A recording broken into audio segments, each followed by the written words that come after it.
Good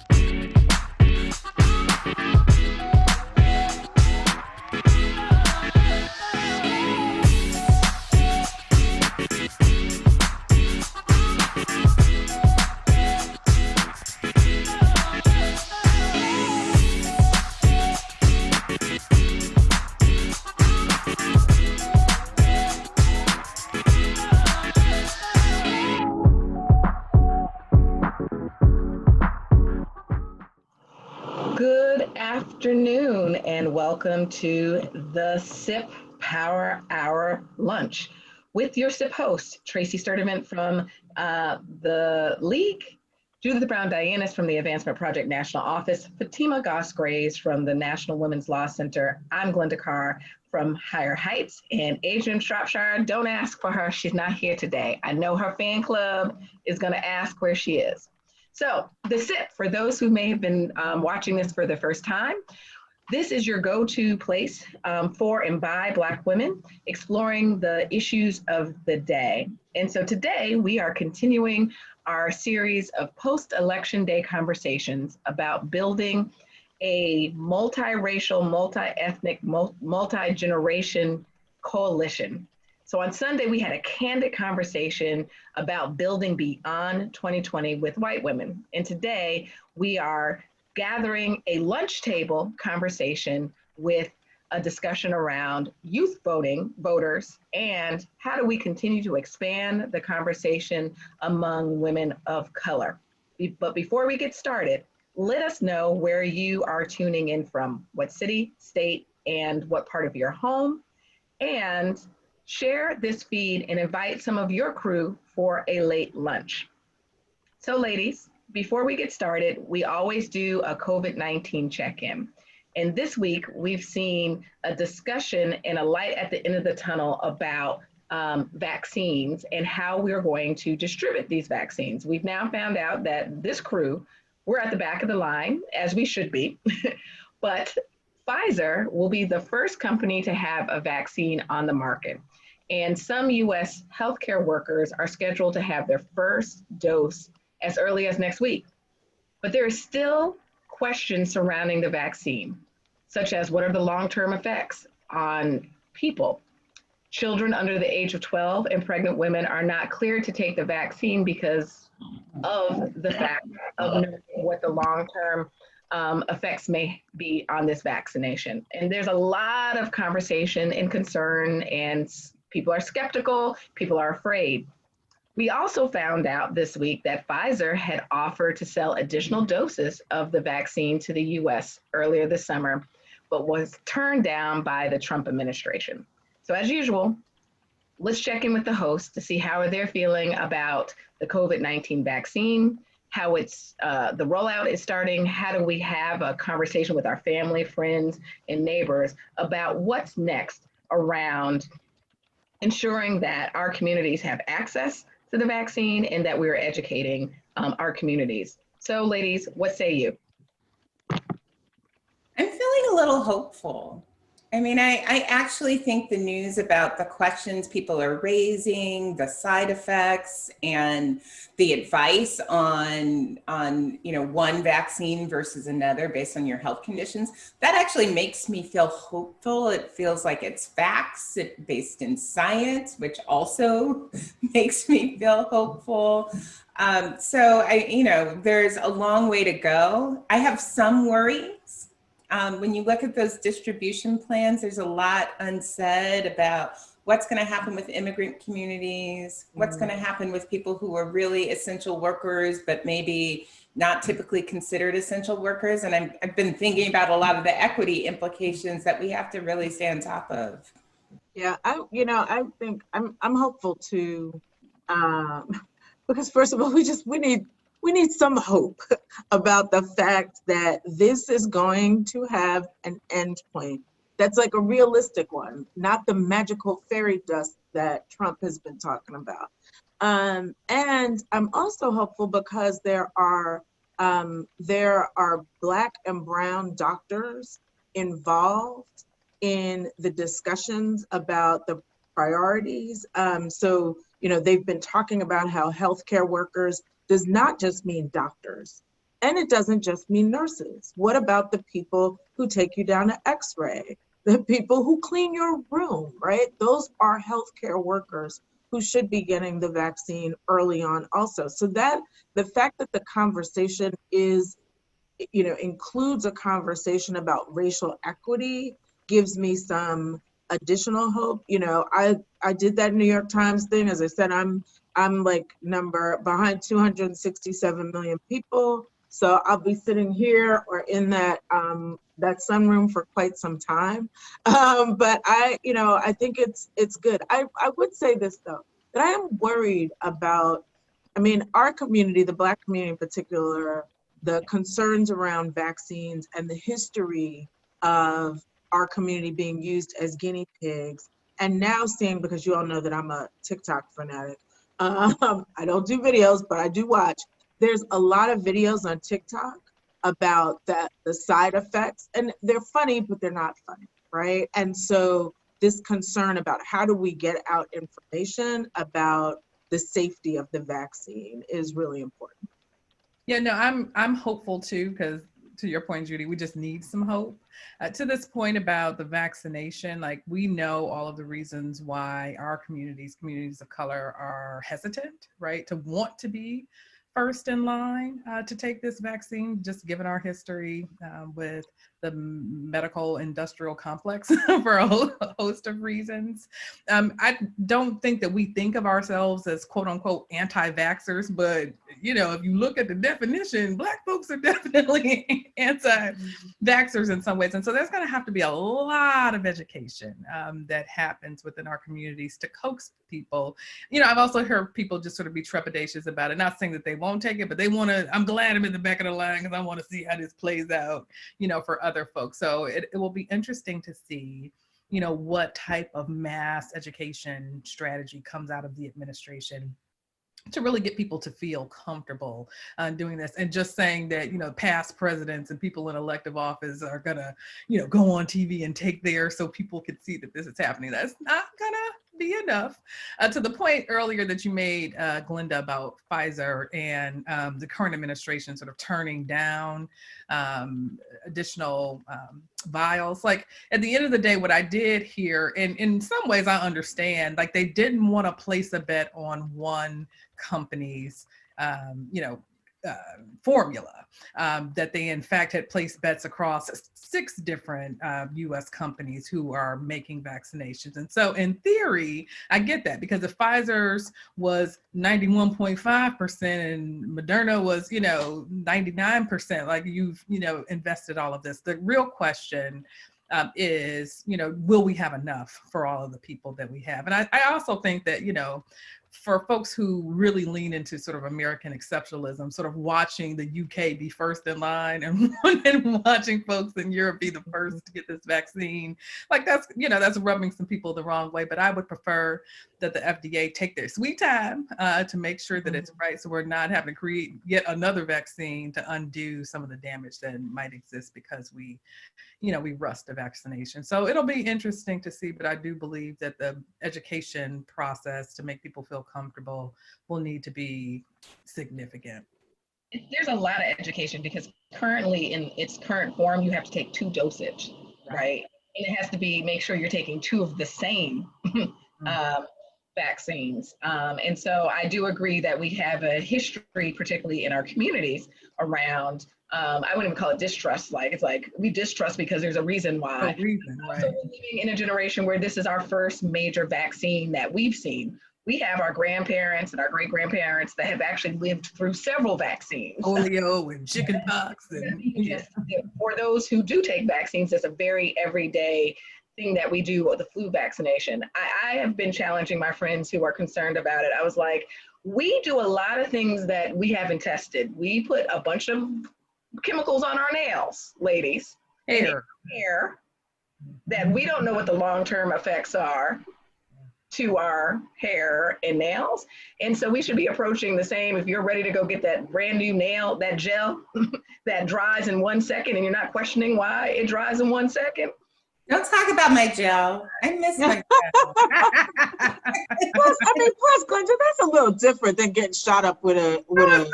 It's the same thing. in being.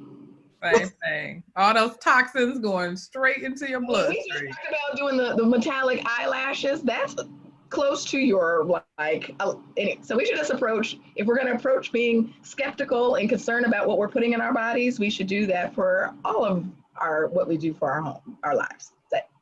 So I now must toss. All right, Auntie Glenda. Over there getting them fake nails. Fake lashes. So I'm so excited for this conversation. We've gotten a lot of great feedback about being able to be in candid conversations about how do we really continue to grow our community across generation, race, and ethnicity. So I look forward to listening to this conversation this afternoon. And if you haven't, invite your network to be part of the conversation. Thanks, Glenda. Yes, everyone, don't forget to share on Facebook the show. So we're continuing this deep dive into not only election 2020, but how are we going to build a multiracial coalition to move forward towards a progressive America. And so today we're going to dive into the people of color and youth vote. And so this year, Asian Americans and Latinx folks are two of the fastest growing racial and ethnic groups in the United States.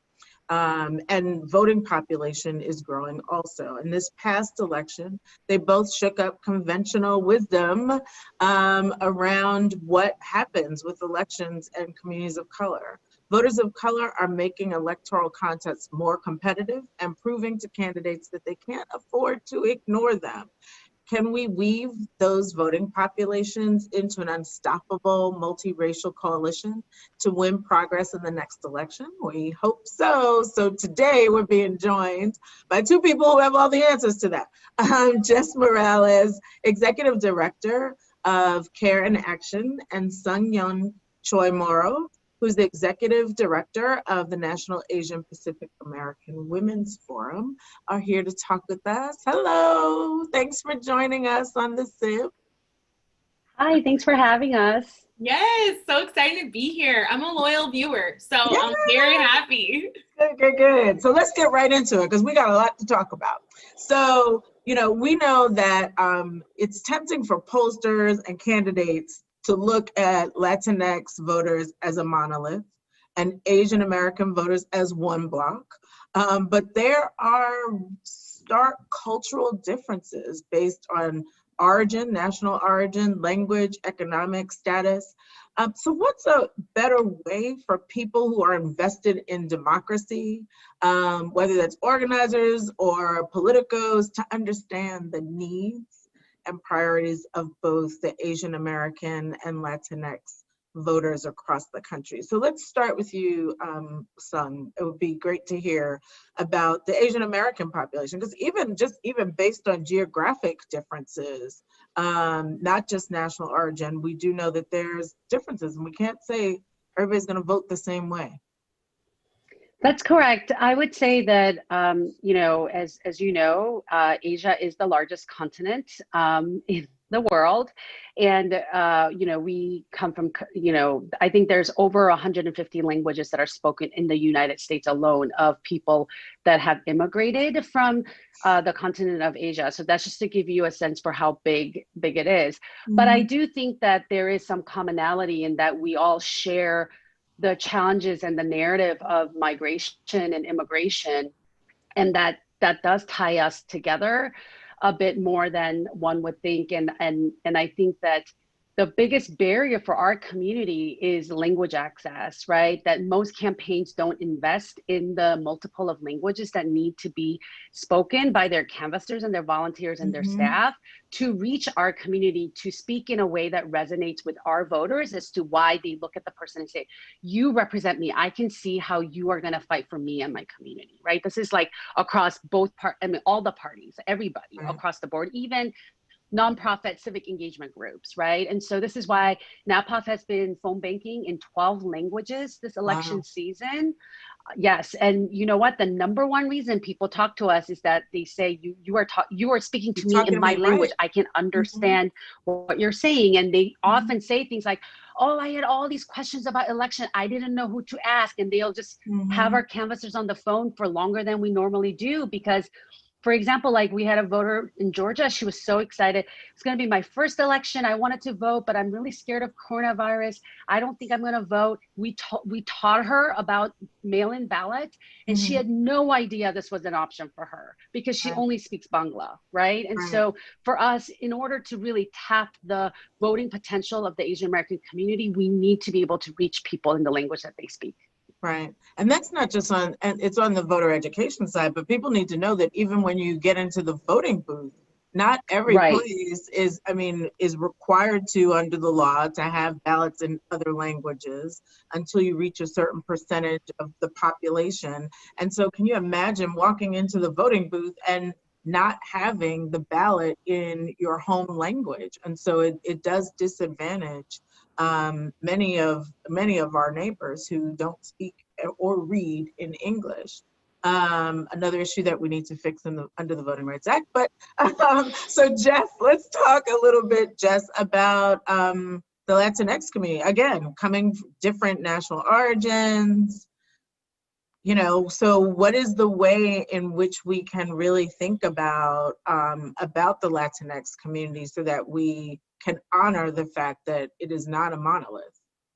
I mean, I was like, okay, let me get in my comfortable position so I can really give you the tea here. Like, I'm okay. So Jess, you know, people are like, oh, what about that Miami vote? You know? Oh no. I mean, listen, the delegation for Miami, we do not claim them. You know what I'm saying? Like, they are not invited to our parties. Okay, so all right, here, I mean, let's talk about Miami. Actually, let's talk about Miami. I think that there's a couple of things that have happened here. And one thing is just, unlike, I mean, I'm envious of my Black brothers and sisters and non-binary folks, because I feel like the Black community has really made clear, we're different. You gotta treat us with respect. We're doing our own thing that has nothing to do with white people or what white people want. We're just like not, we're taking some baby steps in the Latinx community there, but we have a long way to go. And I think this the Miami kind of vote is a really great example of that. The reason that folks care about Miami Latino voters is two reasons. One, that's like a very important battleground state district that just comes up over and over and over again. Right. So, you know, it can't be dismissed. But the second one is about proximity to whiteness, frankly. It's about Cubans. And it's about them being here a long time. It is literally about some of them being white appearing. And I want to have a conversation about Latinos that's like completely devoid of the white gaze of whiteness, because I think when you do that, you really start to complicate the narrative a little bit. And so for me, I feel like there's something we need to acknowledge, which is that the Latino political project in the United States of America has actually been about trying to get us to see ourselves as a block together. Like this goes back to La Raza, people like Corky Gonzalez. I mean, folks like names that people should know. And so I don't want to like separate us all apart. There are things, we are still more like each other than we are like any other ethnic group.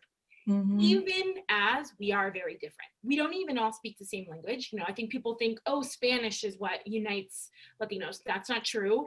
I think people think about us as like, oh, you're kind of like in the Southwest, and then like maybe a few other places, maybe you're kind of in the South, but like Latinos are important for the election in Wisconsin. Do people know that? You know, like, and in fact, the amount of Latinas specifically that voted in early vote in Wisconsin is enough to potentially talk about them as the margin of victory, like Latino voters in particular.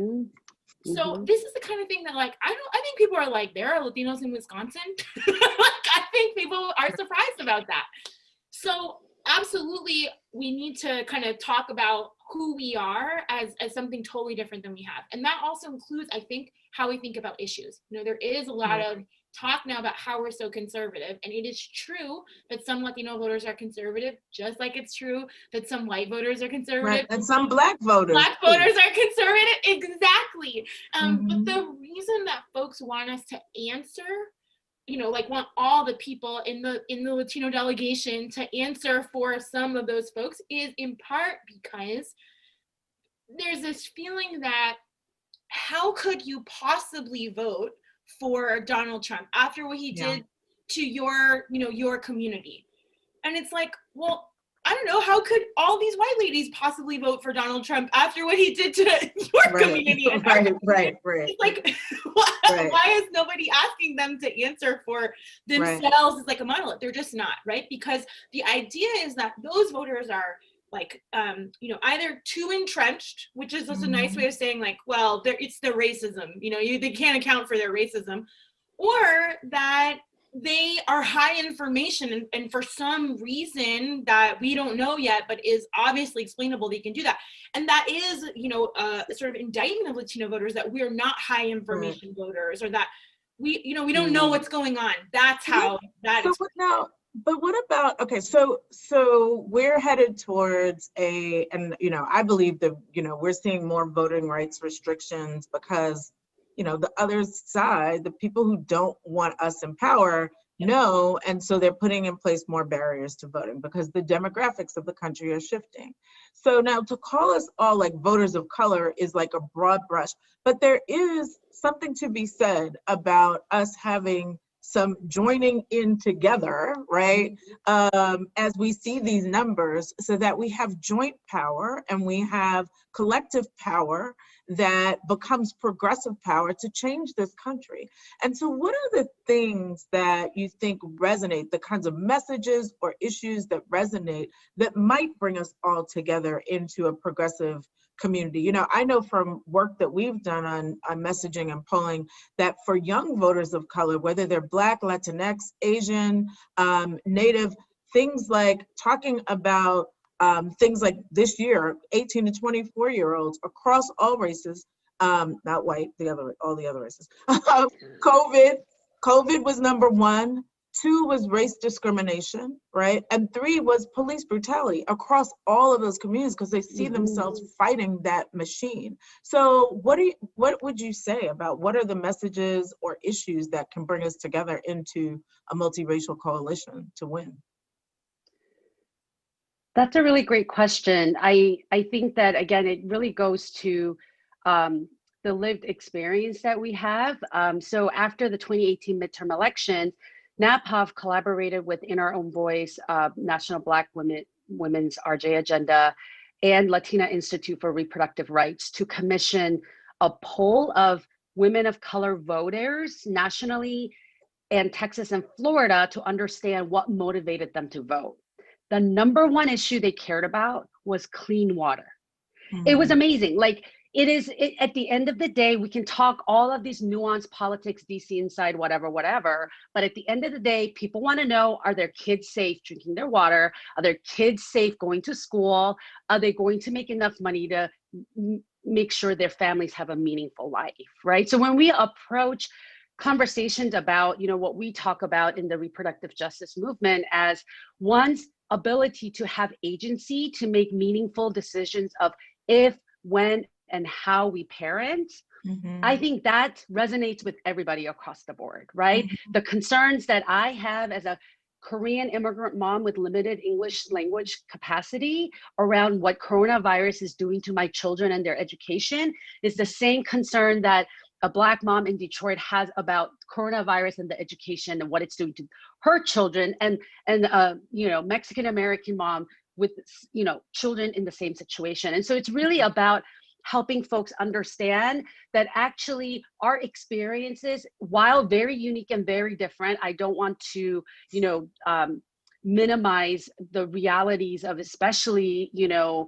the assault on Black lives in this country, but that there is a level of connectedness that we have together, and really understanding it from a solidarity perspective, that we are actually fighting white supremacy, not fighting each other, Right. not fighting for, you know, like as you said, Jess, earlier, not like closer proximity to whiteness, but we need to fight white supremacy. And we need to do that in language that everyday people understand, not those of us with college degrees can say the word white supremacy, right? Like we need to say it in our languages, the languages that our aunties, our moms, our uncles speak, so that they understand and have a political understanding and education around why this collective fight is for all of our liberation. Right. Great. Jess? Yeah, I mean, well, at Care in Action, we are the domestic worker movement. We are the people that provide care and also the family caregivers and the families that receive that care. So for us, you know, one answer to that question is care. You know, we used to talk about at the beginning of the year, you know, you get your whiteboard going, your strategic plan. We said we wanted to shift people from thinking about care as an individual responsibility to care as a collective responsibility. And, you know, well, it turns out we had a little aid. Their name was COVID-19, and it really taught people how important childcare is, how important elder care is, how important the people who provide that care are, and how difficult their job is. And so, you know, that's great. I wish we didn't have to have a pandemic to do that.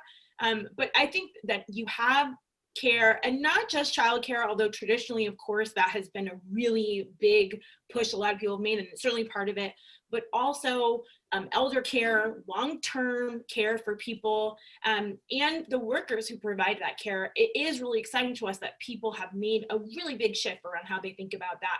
One of the things that was most interesting to us in our voter contact program, we made over 27 million voter contact attempts at Care in Action to women of color specifically.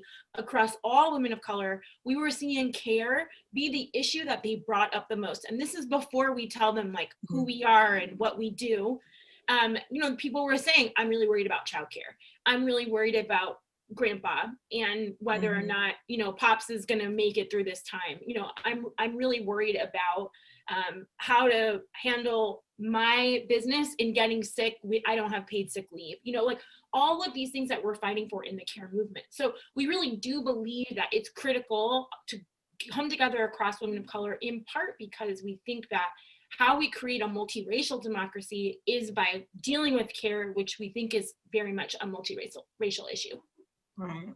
So, so Sungyeon, you've talked before about Asian Americans being having significant untapped voting power.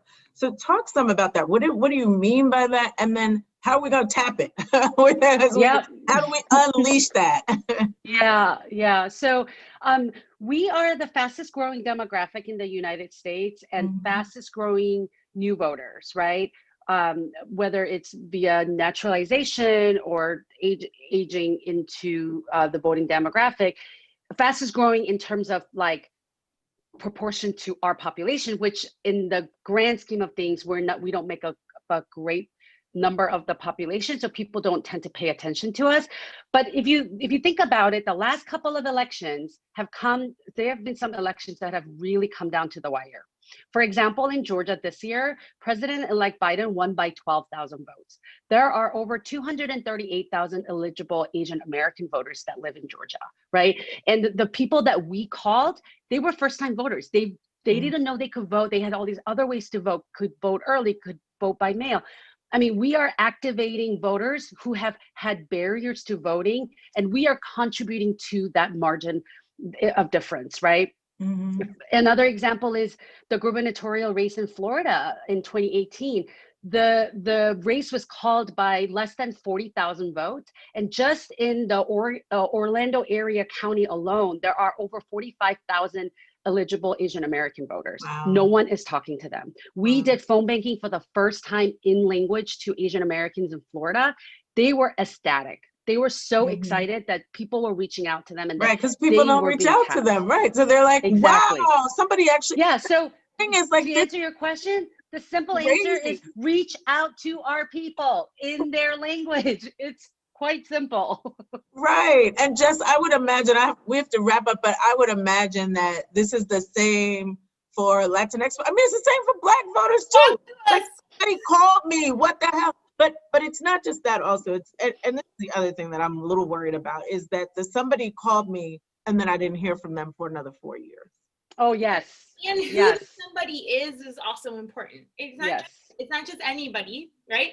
It's Mhm. to somebody who can speak your language. It's to somebody who understands, what's going on in your life because they share some of those experiences. It's Mhm. somebody who's from wherever you're trying to turn out the vote for. Like, that matters a lot. Yeah. But I agree, Judith. Like, and then what happens in February of the next year after the election? Did you, Yep. right now we are literally following up with people that we ID'd as domestic workers to say, hey, we want to talk to you about domestic worker organizing. Do you know this is happening? Do you know you have these rights in your state? If we don't do that, that's how you get people who don't want to engage with the system, because the system is not engaging with them. Right, Yep. because the work is not over on Right. election day or No. January, whenever, whatever that date is.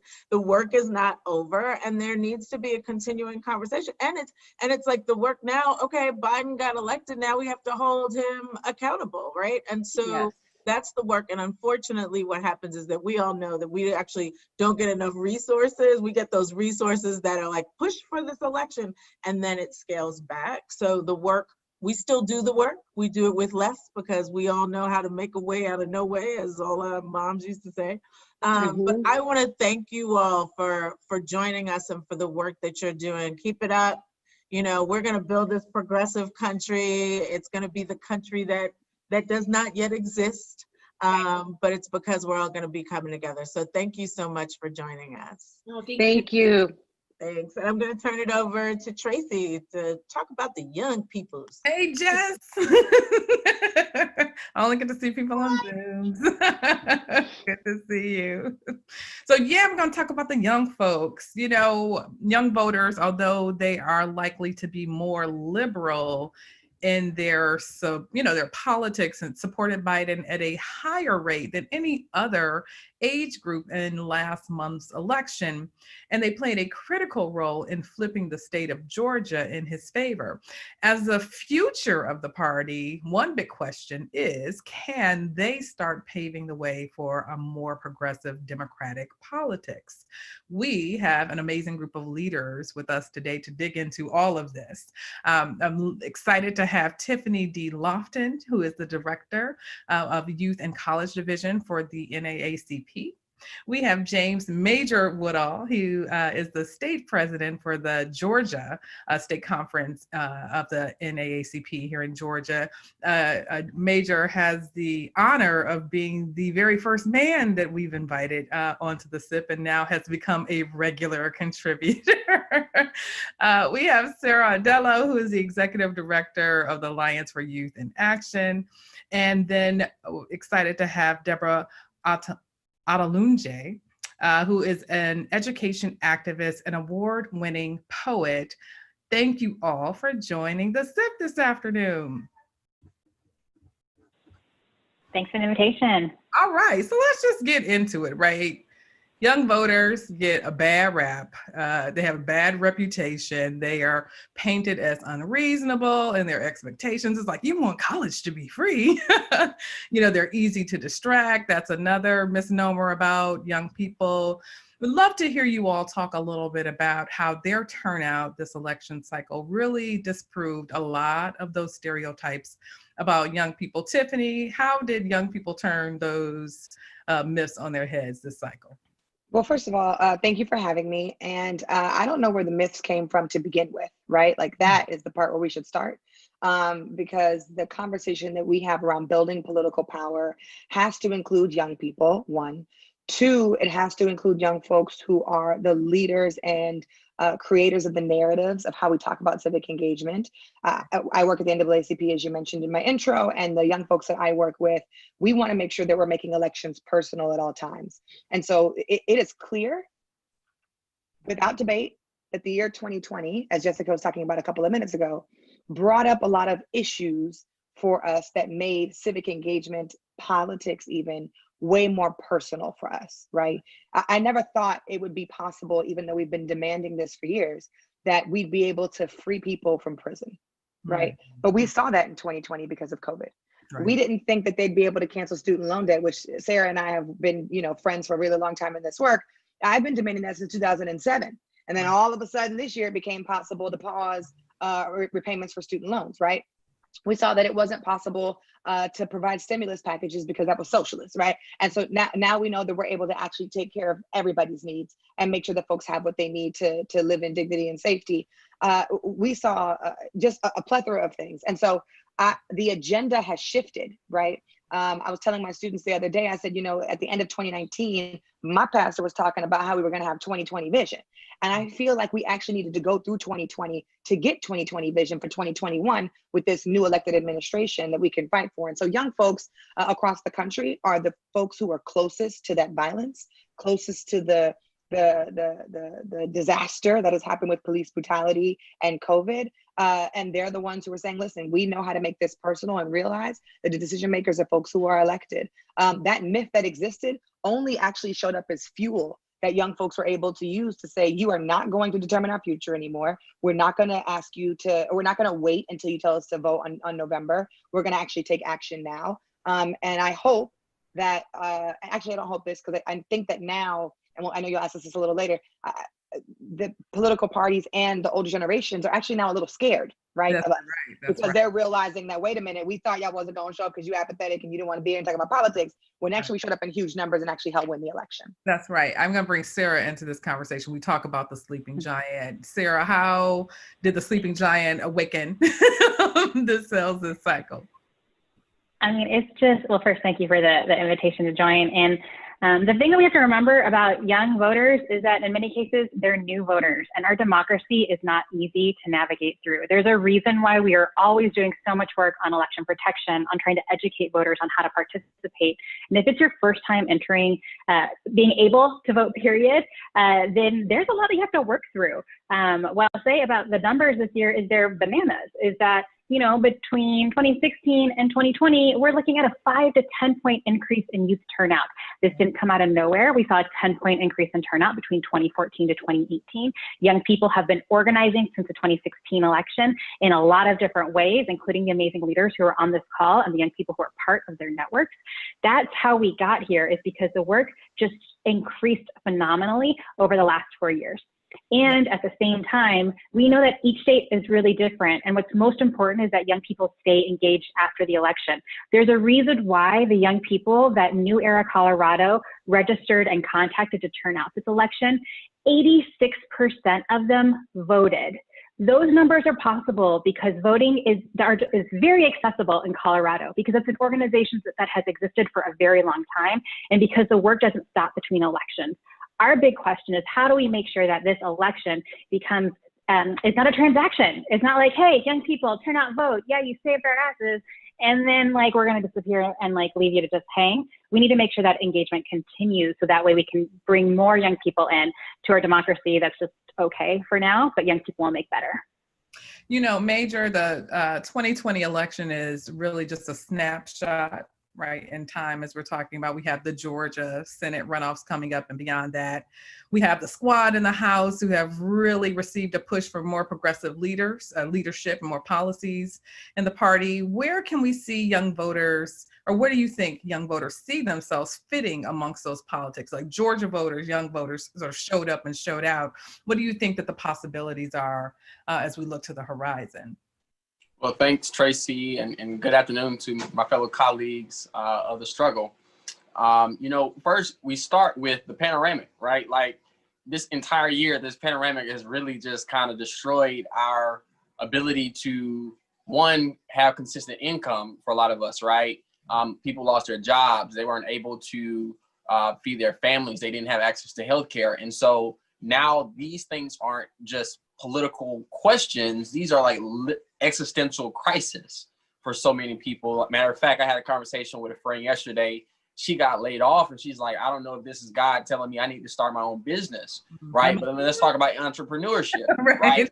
I'm like, PPP loans and all these things. And so it's like, at what point do it no longer becomes, or it no longer remains just policy positions on a piece of paper, right? Like, how do we transition into realized experience as it relates to trying to make lives better? And I think for a lot of young people, this is what this moment is all about. This election, at least I can only speak for myself and the people that I know, it's not about Donald Trump. It's not about Joe Biden. It's not about Democrat nor Republican. It's not even, honestly, about Kelly Loeffler and Warnock and Ossoff and Purdue, even though there's a case to be said about why it should be. This is really about folks trying to make it, right? Like beyond the politics, because most people are sick and tired of that on both sides of the aisle as it relates to political parties, but people are just trying to make it, and people are trying to enjoy their lives as best they can, considering the circumstances they find themselves. And so I think, young people are excited, but also they are really ready to hold folks accountable and don't care about the political respectability, if you will, that we oftentimes get so concerned with, your favorite, elected officials who might be quote unquote a progressive, right? They're not afraid to go storm the Capitol and shut them down too, because they're not making, true with what they told our young people who are organizing in the streets that they were going to do. And so the expectation that we're just, kind of desensitized, apathetic, and uninvolved is simply incorrect. It doesn't reflect reality. And if anyone wants to win an election, I think they need to start looking first and foremost at the communities that they're trying to represent and not try to tell those communities what's in their best interest. Deborah Olatunji, I see you shaking your head as Major's talking. There is this, what is the messaging that we need to embrace versus as Major just laid out, what do we need to do to connect with people's real lived experiences in this moment to carry that over into politics? What are your thoughts on that? I mean, as a first-time voter, I think just to say the biggest thing that helped me in this election was understanding that there were resources that I could consult, as well as people who were looking out for the best interest of young people. Another really big thing, like Sarah mentioned earlier, is education. At the very heart of this issue, civic education is not something that's prioritized in the American education system, and it's paying the cost, because there's so many people who've reached out to me who are like, I've never heard these terms before. I don't know what gerrymandering is. I don't know about election fraud. I don't know about when I should register and whatnot. And so just getting the information out to young people is one of the biggest things that has to happen, because in our schools, the conversation just isn't happening.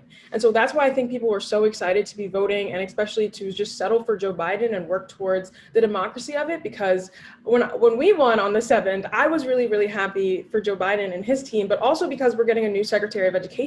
We deserve somebody who actually has students' interest in mind, and someone who is actually qualified to take care of the futures and the interest of my generation. Because what we've taught them, and not just this election, but all the elections to come, is that Generation Z is very, very loud. And we have something to say, not just in the ballot box, but in every single sector of our government. There's this tension between the old guard and the new guard within the Democratic Party, which admittedly is more centrist, right? And young voters are demanding policies and action on policies like the Green New Deal, abolishing the police, forgiving all student loan debt, as we talked a little bit about. I'll do a rapid fire. How can we work through this tension to build deeper relationships with young voters? Tiffany, I'll start with you. I want to hear what Deborah got to say. I'll see what you got to her first. I think this is going to be non-traditional, and I really can't think of a polite way to say this, but I think that there is a lack of faithful trust that exists between the party and the people. And I think that the party needs to remind itself that they are with the people.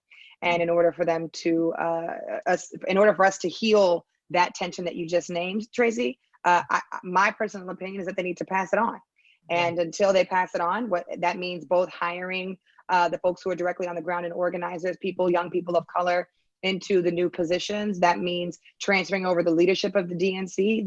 And obviously it's nonpartisan because I work for the NAACP. But this means engaging and working with putting those people first, and making sure that the folks who have the experience, the people who are leading. So just pass the torch. If you do that, we solve all of our problems. Pass the torch. I'm like, but what about me? Sarah, what do you you're still shaking your head. Sarah, how do we work through these tensions? I will say I've been doing youth organizing for a while. I am no longer young. It is my job to just hype up the powerful work and demands of young people and then get out the way. And that, to what Tiff said, is what needs to be done. And what I'll say to some of the folks who've been doing this for a while, y'all were scared of millennials. You haven't seen what Gen Z is bringing yet. There is a difference between our generations, the impatience, the vision, the demand. Like Gen Z is coming in hot, and they are here. The courage. I mean, it is just so inspiring. I thought we were a lot. Nope. And so what I would say is that there is, if folks aren't getting out the way, Gen Z is going to create their own stuff, and that's okay, and that should be encouraged. And actually, when we get down to the core of what we're talking about, when we say things like cancel student loan debt, that's not just something that young people benefit from. That's something that all generations benefit from. It's something that, our parents are taking out loans with us, our aunts, our uncles, our family members who maybe didn't finish college. Like, those who are most impacted by student loan debt are people of color who are low income, who never finished college, many of whom were harmed by for-profit colleges. And so I think we just need to have some deeper conversations what we're talking about. And also to know that this is not just about the Democratic Party in the short term, but this is about our people engaging for the long run, that we have a real opportunity right now to keep bringing people in to the process. And what I'm afraid of is if folks just want to push young people away, because this trust in government has been declining for a long time. The Trump administration made it even worse. And so we need to be looking at this through the lens of the future of our country. We need millennials and Generation Z to stay engaged, and therefore we need to invite them in. They need to be at the table. They need to be guiding what we're working on, because actually we're all going to benefit from that anyway. That's right. I also, James, you mentioned this earlier, that the pandemic, and Tiffany, mentioned it as well, has turned all of this, like what we can't do and hemming and hawing about, like what's not realistic, on its head. And I feel like there's a small window of opportunity for us to push for these types of reforms. What do you believe are some of these tensions, or how we can work through these tensions? Really quick ideas. Yeah. And the Panera, it really has just shown us, what we got to do, right? This isn't about the party. It really isn't. We have to embrace that tension. We can't avoid it. We can't try to resolve it. I think that tension is there as a result of our oppression. Mm-hmm. And so if we get rid of the oppression, you get rid of the tension, because this isn't a new phenomenon, right? And so one of the things that I think would benefit us is, one, let's commit to deconstructing white supremacy, period. If you deconstruct white supremacy, we're having a whole totally different conversation. But unfortunately, the party is more concerned about proximity to power, preservation of that proximity, and then trying to win elections. That's not what people are organizing in the streets for. They're not. And so the moment that we lose sight of that is the moment that we too become complicit in that oppression and the continuity of white supremacy. And so, I can care less about what happens at the party, who's the DSC chair. I don't care, because I'm going to hold them accountable. I'm going to go to the Republicans and do the same thing. And then we're going to come back to the NAACP and hold our leadership accountable as well, if we're not fighting those issues that people on the ground are lifting up. And I expect them to do the same thing, because when millennials, and Sarah, she says she's young. I mean, she's not young, but she's still young. Right, millennials are still here, right? Like, let's not erase us. But that's of course jokingly, but we have to be sure that we know what fight we're actually fighting. I remember when I was a youth organizer and woke up one day, I was like, I'm no longer a youth. What does one do now? Join the auntie brigade and start the SIP. So there's enough space for everyone. So I'm going to close it on this sort of last question. As Biden and folks are gearing up to govern, young voters are very clear on the fact that he would not be taking his place without us, y'all, young people. I mean, a lot of us, but definitely young people. So, what do you believe is the way forward if he doesn't acknowledge that, right? Like, Sarah just mentioned, y'all not ready for Gen Z. Y'all not ready for what they're bringing. Like, what do you think people should expect to see if they don't pay attention and not just, give lip service, right, to the fact that young voters actually help to put the Biden-Harris team in office? James, Tiffany, Deborah, I didn't ask. Two words, fire him. Fire him. Deborah. I think it's just being even louder about the conversation that we did have to choose between the lesser of two evils, and we can't do that with our cabinet. It's just too important. And if we really want progressive policy to pass, we can't settle anymore. We have to put the most progressive people inside of the office so that we can work together to build the future that my generation is already working towards. Yeah. Sarah. Well, one, primaries. And two, knowing that, yeah, the presidential election happened. Georgia's coming up next, but we got races up and down the ballot over the next few years. And young people are going to be engaging in those races to make sure their peers are turning out to vote. They're also going to be showing up in school boards and city councils and state houses. Young people know that the more local you go, that's where your power is. That's what our groups in the Alliance for Youth Action Network do. That's part of, this summer, LIT, which had previously just been based in Milwaukee, is now statewide in Wisconsin. They kicked out Milwaukee Police Department from Milwaukee Public Schools. That was a campaign they had been working on for years. And while Wisconsin was a battleground state and they were going hard to turn young people out to vote in November, they also got that done in the summer. So the work will not stop. It's happening up and down the ballot. And so I'm very hopeful. I got to have some hope at the end of a year like this. But young people are watching. Young people vote on the issues, and the issues are going to stay core to everything that they're doing moving forward. Yeah, all politics is local, and there are a lot of major city races, local municipal races that are happening in 2021. So this is going to be interesting. Tiffany, last word. I don't think folks are going to have a choice. Whether you listen to us or whether you give us lip service, you are going to see a surge of political direct action, of people showing up in the streets, of people being very vocal, like Deborah said earlier, about the agenda that we are going to fight for the world in which we are not living in yet. That includes not just protests, but you're going to see a lot more young people run for office. Yeah. We were already seeing it. And so I would work on building some allies, or just finding a young person to uplift and invest in, because we're going to take over. I'm a millennial. I'm 31. I'm about to be 32 in April. And then three, I want folks to know that, whether or not it is lip service or it is not, it is lip service. They're going to build alternative systems that work for us, right? And that conversation has been happening. It's not a new conversation, but I think that the courage of what we're seeing right now, and the lack of acceptance to hear from political figures tell us, well, hold on, I'm gonna get to it, or I'm gonna try to do it, or I can't do it because I need both sides of the aisle to agree. That's not where Major did this earlier. I was like, this is not where we are. Like, we don't have time. People's lives are on the line, life and death. And so you can either fall in line or you will get pushed out the way. Right. And I'm excited to see and be a part of that work.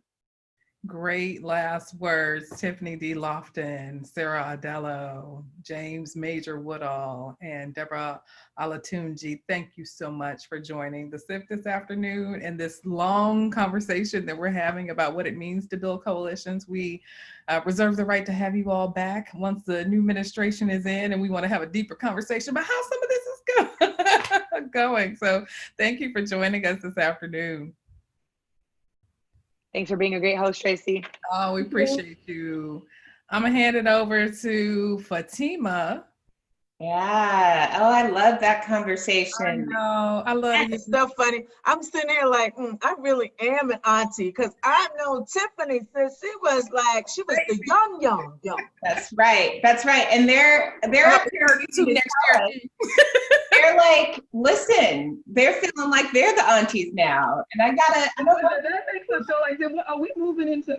I remember when I was running Black Youth Vote, and I remember when I pivoted from being the youth coordinator to like, wait, you at the big girls table. Right. That's right. Well, I think this conversation, both around building a multiracial future and democracy and engaging youth, is going to keep continuing. So I can't wait to be a part of it. But we have a few hot topics that I really want to get to. The first is, y'all, there is a Black woman who is the head of MSNBC. This is the first Black woman to lead a cable network. That was huge. Huge. It is, we all know the trajectory that MSNBC has been on. So some of us who have been on MSNBC a lot, and Phil Griffin stepping down in this particular moment is really important, to have a sister there, as we see Tiffany Cross getting a show, Joy moving to the weeknights. This is a really important move. I'm so looking forward to what she's going to be able to do.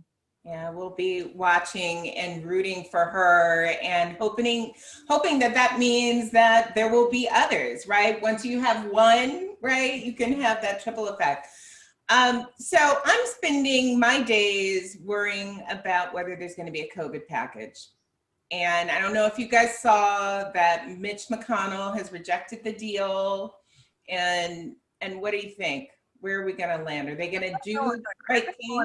If they go into Christmas with no package, just shame. Just it's beyond shame. Like to the and he's shameless. So shameless, but these other folk should not be, right? And the energy that they've seen in the streets is back to sort of Tiffany's point, like the pressure then is going to be on the state and local folks to get their acts together on this. And I just think that the amount of activism that we're going to see around this, if they do not do something, that energy is going to get pushed to the states who don't have the capacity to hold this on their own without the Fed. So, you know, Biden comes into a burning house. That's the point. I certainly believe when you talk about the state and local government, so in addition to, you know, Americans across this country, regardless of our political ideology, it is hard to go into the holiday season with economic uncertainty on top of continued increase in people being infected by COVID-19. You're going to start seeing governors and mayors and state legislatures and their associations that they belong to double down in lobbying the Washington, because there's such gaping, we're going into gaping budget gaps on state. And again, why the Georgia election is so very important. Like, we need to keep connecting these dots. Like, you know, if you don't care, you think you don't care about the federal level and Congress, we're not going to be able to get anything done because the Grinch McConnell is sitting there and is going to stop everything. I mean, Fatima, you do work on the Hill.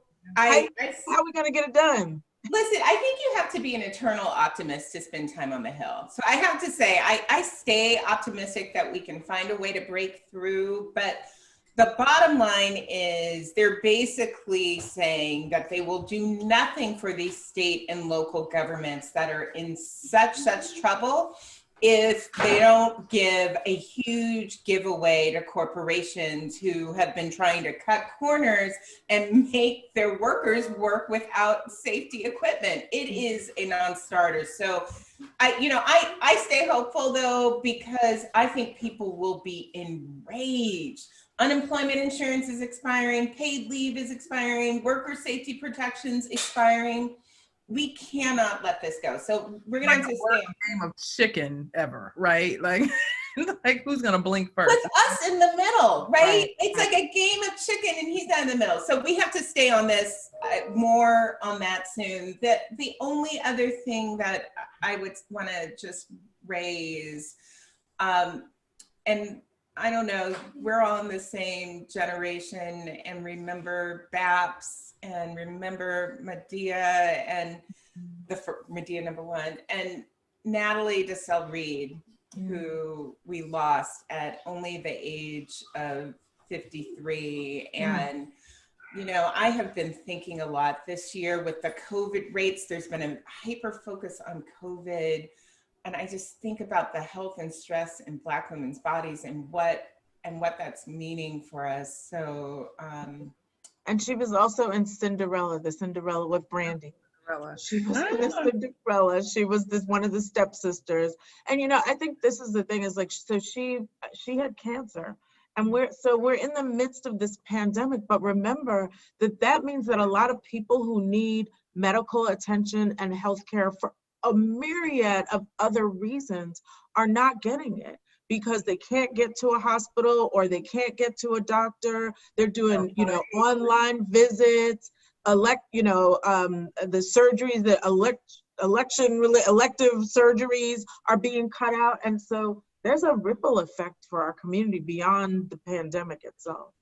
Or they're afraid to go to the doctor. I was telling Glenda that I like scheduled all of my checkups. I was like, girl, I was waiting till the end of the year thinking that maybe it would be over by now, and it's not. So it's like, go on, schedule that mammogram, go on, get that, you know, get the blood work, like go in and get your, you know, your annual, you know, we need to take care of ourselves in the midst of this as well. Yeah. And then as we remember her, it was when the name was put to who we are, Black American princesses. Yeah, yeah. So this was a really good show, y'all. And guess what? We'll be back on Sunday for another conversation. So if you are not following the SIP, follow us at the SIP Hour so you will get the latest at the SIP Hour across all platforms. And we need you to help grow the SIP community. So if you have not been inviting your friends to lunch with you and brunch with us on Sundays, please do. Meet us back this Sunday at 2 o'clock Eastern. Your SIP host, Tracy Sturdivant from the League, Fatima Goss-Graves from the National Women's Law Center, Judith Brown-Dianis from the Advancement Project National Office. I'm Glenda Carr from Higher Heights. Adrian Shropshire from Black Pack will be back with the Auntie Brigade on Sunday. Have a good day. Bye.